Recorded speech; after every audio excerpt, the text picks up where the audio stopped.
Work is something that I can no more stop doing than I can stop breathing.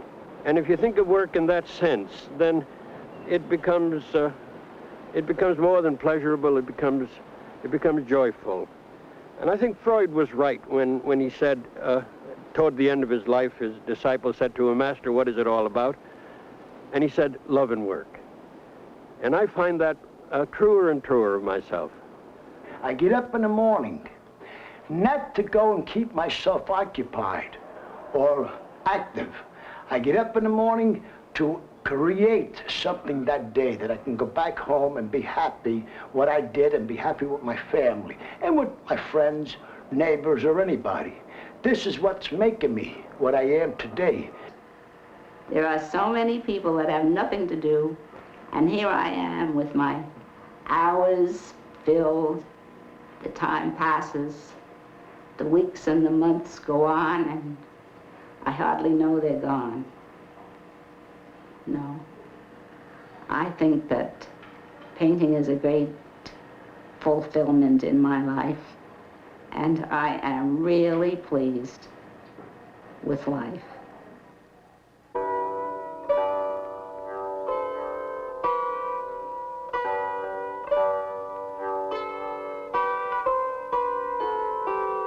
When I'm tired of work, this relaxes me. I work now more than I ever did. I still work 7 days a week. I don't think nothing about old. In fact, I don't feel different than 50 years ago. You have to be dressed up for it. You have to have a net and gloves and smoker.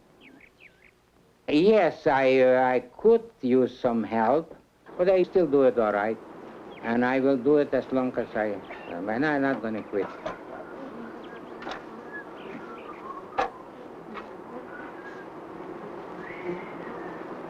Why the bees make me happy?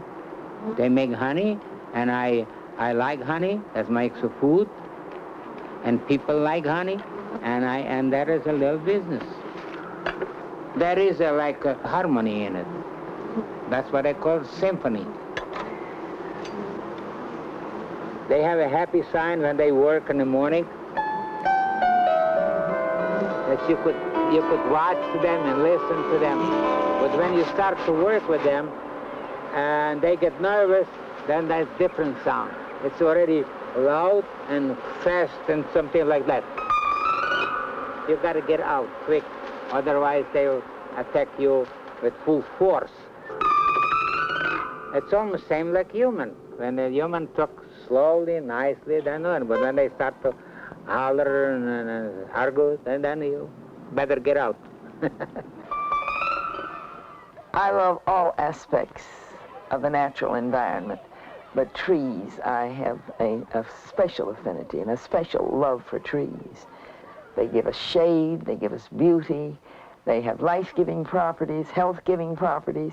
Some people like one thing. I love trees. You can take that and put it up to the front. Put that up by the fence. I love helping to improve the quality of life for people around me. I love working with the good earth.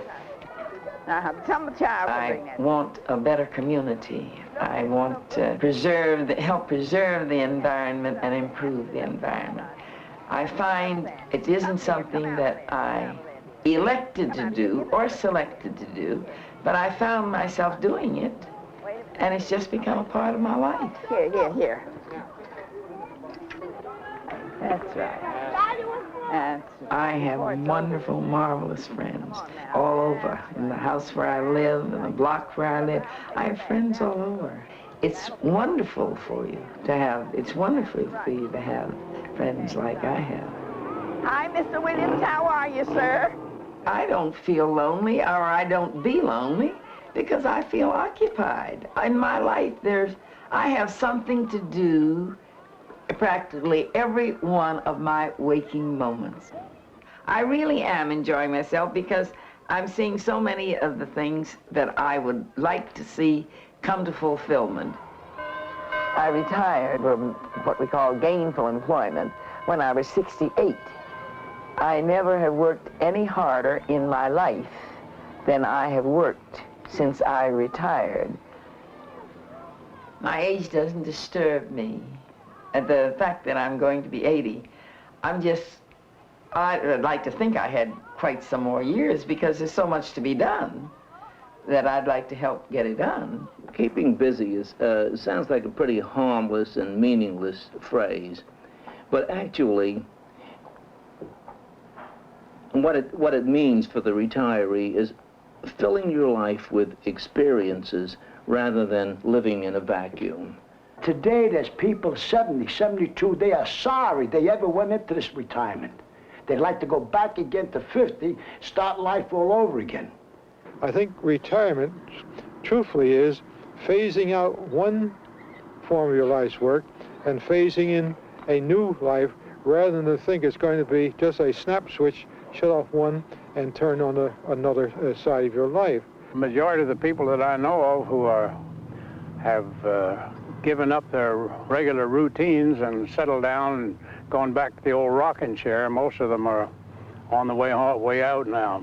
Well, I think it's a wonderful thing if people know how to retire. But as I said, most people, they keep worrying about getting retirement age, and by the time they reach that age, they done worry themselves to death. You solve the problems of retirement, not in retirement. You solve the problems of retirement before you retire. And the life that you live prepares you for the life of retirement. With 10 or 15 years to go of a working career, whether you decide to quit yourself or whether you have a mandatory retirement situation, that's when you ought to start thinking about it. You can't suddenly come in Monday and be told, clean out your desk by next Thursday and find something to do that's going to make you happy. You've got to think about it and plan it, and I would say a period like 5 years is all too short. All my life, it's never been that I've planned any particular thing. They all seem to happen.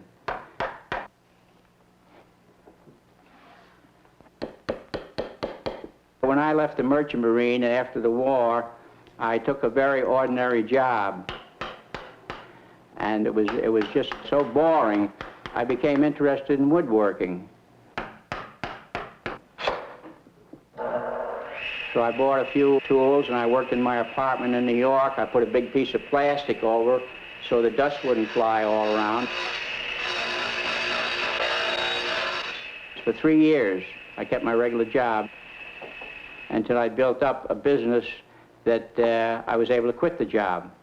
And that was when I was 50. And I started very simple things, and then I worked into making my own original designs for furniture and designing and building them. I don't know where the idea came to me to make these. I just had the wood, and then about 1.5 years or so ago, I began to make these pieces of sculpture.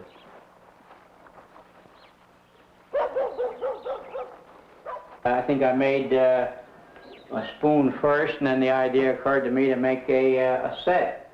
And then at the end of the year, I think I made 5 of them. I feel very fortunate that I'm able to do these things. It's sort of amusing to me that at 70 I should enter in such a wonderful period. I'm very much alive from this work, and it's a very rich part of my life, the richest part of my life. Age is a relative thing. I am unwilling to concede that a given date can determine whether one is essentially old or young.